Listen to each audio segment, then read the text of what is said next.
Hello, everybody, and welcome back to Madden 2005 in the Oakland Raiders franchise mode. We are here after a 4-0 blistering start to year number 4, and that's going to lead us going into Denver, Mile High Stadium, to play the Broncos for the first time this year, who have already had an early bye week. Probably needed it considering those offensive ranks, how low those are, but the defensive ranks are looking all right, so I guess we'll put a little bit of stock in that. But the Broncos are a funny team here in the AFC West. They're the closest that kind of follow our trajectory here. We've kind of had the same 3-year stretch since we've started this series. In the first two seasons, we of course went 8-8. They went 7-9 in both of the first two seasons, and then last year we went 10-6, and they also went 10-6, and we took the last two wildcard spots in the AFC. However, the Broncos did not fare nearly as well, as they would lose the wildcard round to the New York Jets, who we ended up beating in the AFC Championship game. So those Jets were on a collision course with destiny, but unfortunately so were we, and we ended up winning out on that. But if we're going to get back there, we're going to have to take at least one of the two games against Denver in year number 4. So we're going to get an early crack at that on the road. We have two of our hardest division games on the road early to start the year, which I kind of like. I like kind of getting that out of the way. So if it comes down that we need wins towards the back half of our schedule, we're going to be in Oakland, welcoming the Broncos and the Chiefs and maybe the Chargers too. I can't remember when those two games are, or how they're split up. I think we actually put the Chargers towards the middle of the year, but either way, it's still important for us here. So the Broncos still have, I think, largely the same team. There's not a lot of new faces or changes that they've made, which is, I think, maybe kind of part of the problem why their team has went the way that it has. But we're going to get things started off early on offense, already across midfield here, and a quick flip out to Morian Norris, the fullback. And interesting enough, Morian Norris, from a rushing perspective, has done absolutely nothing this year. I think he has 8 yards total. But receiving-wise, he's got 11 receptions for 77 yards and a touchdown, and that's just going to add to it, man. So he's been a receiving fullback, which I guess is kind of the function that he's going to have in this offense, which I'm not mad about. But the function that Justin Fargas is going to have is getting touchdowns on the ground. So he's got one heading into this game, and now he's got 2. So after missing the first couple games to start the year, he's already picking up right where he left off last year, even though his game last week, or the last game that we watched, rather, he definitely struggled. He struggled a lot against the Titans to get anything going. But who's not struggling to get things going here right now is Quentin Griffin, the running back for the Broncos. And he hasn't really had a whole lot historically, statistically, for me to pull and talk about, but he's been here for Denver this whole time, just kind of doing it. His highest mark yard-wise is 500 or so yards, but on the next couple plays here, he's going to get injured, and he's going to leave. He would be okay, and he would return in the game, but something else will happen with him later in the game, so put a pin in it. But on second and goal here, Plummer's going to try and get into the end zone, and he does just that as he finds a wide-open Ashley Lilly, coming off of a Pro Bowl season in the back of the end zone, man. Had 1,100-plus yards last year and 10 total touchdowns, and now that's touchdown number 4 for the Broncos' top receiver, as Denver answers back to Justin Fargas' touchdown, and we are tied up at 7 apiece here late in the first quarter, but already across midfield again is Couch and the Raiders, and Justin Gage across the middle. The slant merchant himself gets another completion across the middle of the field, and hey, as long as it keeps working, we're going to keep doing it. So fast forward to 2nd and inches. Couch back to pass again here, going to try and throw for it instead of just kind of hand it off, and that pass is going to be completed. It looked like Maury Norris, and it is.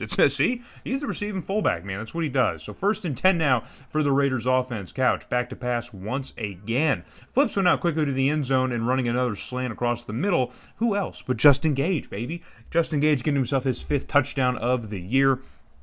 And after missing the first game in Chicago, he has matched the pace of Jerry Porter. So it's great to have 2 top receivers. We have 2 ones in our receiving core. I mean, you can't beat that. And if you want to argue Galloway and Chris Cole, you absolutely can as well, because I think those are fair arguments right now in the current state of the NFL that we've created. So speaking of Jerry Porter, he's going to get his name anyway called finally in this game as he gets a nice completion across the middle as well.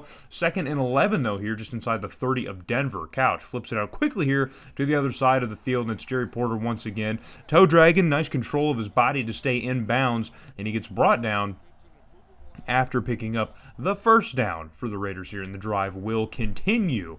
So, moving ahead now on a 3rd and 9 as Denver's defense finally applying a little bit of that pressure here. But Couch is going to flip this one out in triple coverage, and somehow we're going to have somebody come down with it, and that's not somebody, it's Justin Gage getting touchdown number 6 on the year.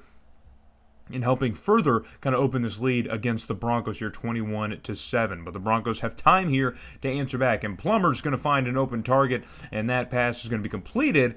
And unfortunately, Esau Reese is going to get a little bit too much of the face mask, so tack on 5 more extra yards to give the Broncos a little bit better field position here, as Brandon Lloyd kind of got a little bit of his face mask grabbed. So Quentin Griffin now on the ground here, finding some open space. He breaks a tackle and gets brought down finally before getting into the end zone. That was a close call, and he nearly took it all the way to the house. Nearly made a house call, but he was brought down just shy. And now Plummer under some pressure on third down. He's going to get hit as he lets go of the football. He got clobbered, and that one nearly intercepted, but safely falls into the dirt for Plummer. So the Broncos are going to have to rely on the kicking team to just get 3 points out of this drive, which seemed to have a lot of promise just a few plays ago, but ends only in a special teams field goal. So 21-10 now is going to be your score after 1 half of play.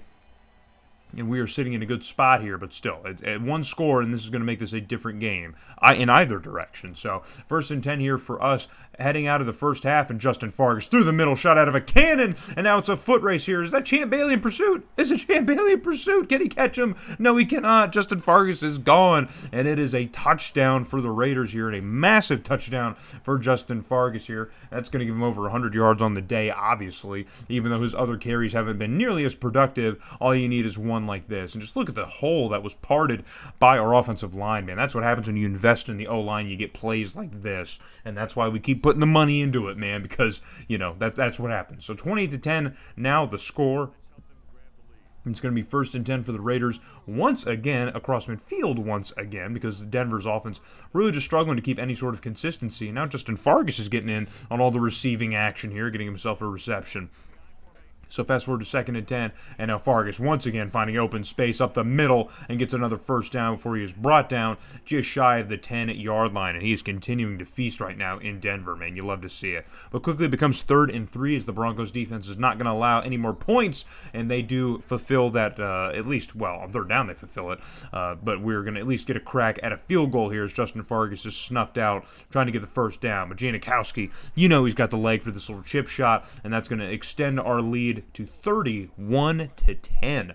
A brutal score for Denver right now late in the 3rd quarter. They got to get something moving on offense. As Plummer back to pass here, and he finds an open target across the middle of the field, and it's Brandon Lloyd once again, traded to the Broncos from San Fran. I think they made that trade last year, so if we're not familiar with Lloyd, that's why. He's a newer acquisition for the Broncos. So, but Plummer's going to find Phillip Buchanan in the middle of the field here for an interception, and so here we're calling Phillip Buchanan's name here, who's also, I believe, making his debut. I think this is his first game of the year, because remember, he was nursing an injured stress fracture in his foot. He was going to miss the first 4 weeks of the season, and I think this is his first game now in a uniform. And on the first play, Justin Fargas is going to cash in on the turnover from Phillip Buchanan and get all the way into the end zone, leading the foot race once again. And it's another Mondo rush from Justin Fargas. And just look at the open hole here. Broken tackle, and that is all she wrote, man. Those linebackers didn't have a prayer of catching up. Didn't have a shot in HE double hockey sticks. They just didn't have it. And we are going to score once again and extend our lead to 38-10. So we shut out the Broncos in the 3rd quarter and really pad on to our lead. And that might be an insurmountable lead for the Broncos to try and cover. But on 3rd down, Jake Plummer says, screw it, dude. I'm not throwing anymore. I'm going to just take it over myself as he runs for it and gets the first down. Now, Plummer, you guys might be able to enlighten me. I don't even know. I mean, because we played with him in the Cardinals series. I mean, he might be a little bit of a scrambler. I think he did run a little bit back in the day, but I don't think he was ever totally like, you know, a scrambler. You know what I mean? Or like a two-way guy. So, on 2nd and 4, though, we're going to give it to Quentin Griffith. The Broncos are going to give it to Quentin Griffith, and he's going to get injured once again. And I don't know if he returns in the game after this. But 2 injuries in 1 game, typically not like a great sign. It's not like an amazing sign. So bring up 3rd and 4 for the Broncos here. Plummer's got to make something happen. Throws it through the air, and it is batted down. Incomplete. It's going to be incomplete. So we're bringing up 4th down here for the Broncos, and they're not going to take the points here. They need touchdowns, so they're going to keep the offense on the field on 4th and 4, and that pass is deflected once again, and it's going to be a turnover on downs, and that's got to be it, right? That's got to be the nail in the coffin. Do not check the runtime of the video. Just stick with us, okay? 2nd and 8 now for the Broncos as they're going to get the ball back after they get the stop on defense, and a quick touchdown to Brandon Lloyd in the back of the end zone chalk here, somehow inbounds, and that was, I believe, Ed Reed and Nnamdi Asomugha over there on that side of the field, but somehow Brandon Lloyd's the one who's going to come down with it. So 38-17 your score, and now the Broncos going for the miracle onside kick here, and they're going to get it. They're going to actually recover the onside kick. And so they're going to get another opportunity on offense. They have a long way to claw if they want to get back into this. Now just down to the 2-minute warning. So they're running out of time, but they're now inside the 20, inside the red zone. And Plummer fires one off here inside the 10, and that pass is going to be caught. And that looked like Quentin Griffith, so maybe he was healthy. Maybe he's back once again. I'm not sure. Yeah, it looks like he is. He's healthy. There he is. Number 22 running. So 2 injuries, and he's okay. He's fighting in this game. He wants to stay in it. And on 1st and goal here, gives it off to Lloyd, throws it off to Lloyd, and Lloyd has to dive for the end zone to get away from Phil Buchanan and just get in there because the Broncos could not really afford to waste more time, on a incomplete, or not an incomplete, but just on a play that was short of the goal line. Brandon Lloyd had to make something happen here to cash in on this drive. An amazing heads-up play from him. So 38-24 now the score, and Broncos going for another onside kick. And surely they wouldn't get another one, but they do. So the Broncos get another onside kick, and they might have just used up all the onside kick luck for the rest of the season because they will not do this again, I promise you. So 38-24, the Broncos have a chance to make this a one-score game, and Plummer's going to do it as he finds Brandon Lloyd again, and who is just completely feasting on our secondary right now late in this ball game. So now, within one possession, the Broncos got one more attempt at an onside. Is 3rd time's the charm? Can they do it? No. We recover the onside kick, and now because the Broncos, I think, only had 2 timeouts at this point, would be unable to stop us from running out the clock, and we would hold on to win here, even though the Broncos mount an amazing comeback in like 4 minutes. I mean, just an amazing comeback, getting 2 onside kicks, but managing to win any way we can. So this is a bad look for our defense. I'm not going to sugarcoat that. It is a bad look for the defense, but to be completely honest, I'm not super upset with the performance that we had and being able to hold on. I mean, these are the types of wins that you're going to want to have when you're trying to make it to where we are. And I think I've already had this conversation before.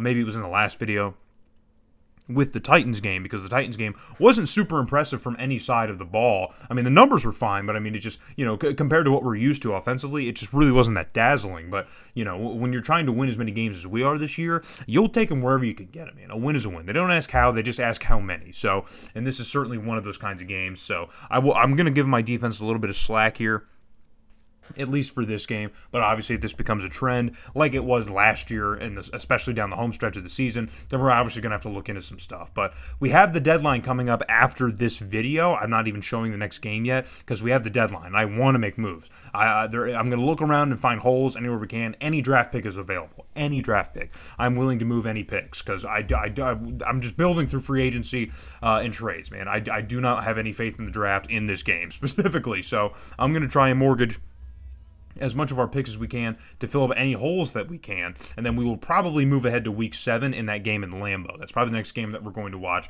against the Packers. But in the next video, it's going to be a trade deadline. Maybe we'll mix it in with the Packers game as well. But we're going to be making deals, man. We have to make deals to better this team. So hope to see you guys there.